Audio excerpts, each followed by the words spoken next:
අද අපි කතා කරන්නේ ජපන් භාෂාව 11 ශ්‍රේණිය 48 වෙනි පාඩම සංස්කෘතිය යටතේ ජපානයේ ක්‍රීඩා. සෙල්ලම් අපි හැඳින්වීම බලමු. ඔබ ක්‍රීඩාවලට ප්‍රියද? ඔබ ප්‍රිය කරන ක්‍රීඩා මොනවාද? ඔබ නිතර නිරත වන ක්‍රීඩා මොනවාද? ඔබ නිතර නරඹන ක්‍රීඩා මොනවාද? මෙම පාඩමෙන් ජපන් ජාතිකයන් හා ක්‍රීඩා පිළිබඳව කල්පනා කරමු. ජපන් ජාතිකයන් ක්‍රීඩාවලට ප්‍රිය කරති. ඔවුන් වසන්ත කාලයේ මෙන්ම ශීත කාලයේද විවිධ ක්‍රීඩා කරමින් විනෝද වෙති. ඊට අමතරව ඔවුන් ක්‍රීඩා බොහොමයක් ඇතුළත් ජාත්‍යන්තර ක්‍රීඩා උත්සව සඳහා දායකත්වය දක්වයි.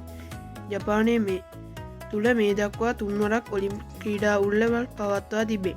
එනම් 1964 වසරේදී ටෝකියෝහි පවත්වන ලද ග්‍රීෂ්ම ඔලිම්පික් ක්‍රීඩා උළෙල සහ 1972 වසරේදී සප්පරෝහිදී හා 1998 වසරේදී නගනෝ නගරයේදී පවත්වන ලද සිසිර ඔලිම්පික් ක්‍රීඩා උළෙල ආදී වශයෙනි. ජපන් ජාතිකය සෞඛ්‍ය පිළිබඳ සැලකිලිමත් වෙති.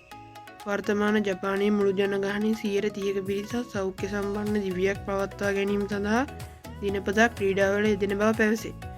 වයස අවුරුදු 60 ඉක්ම වූ වයස්ක ජනගහනය අතර මෙම ප්‍රතිශතය තවදුරටත් ඉහළ යන අතර එය 40%කටත් වඩා වැඩි පිරිසකි.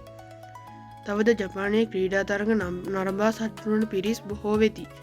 නරඹා රසවිඳිය හැකි ක්‍රීඩා අතර ජපානයෙන් ජනප්‍රියම ක්‍රීඩා වන්නේ පාපන්දු, බේස්බෝල්, මැරතන්, සුමෝ වැනි ක්‍රීඩා.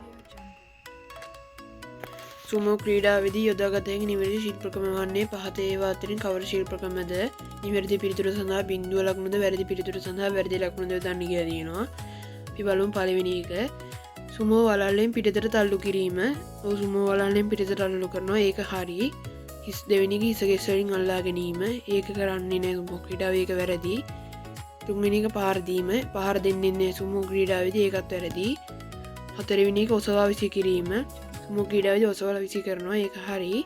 පස්වෙනි එක පහර දීම. ඒකත් වැරදි. හයවෙනි එක නැවත නැවත පහර දීම. ඒක හරි.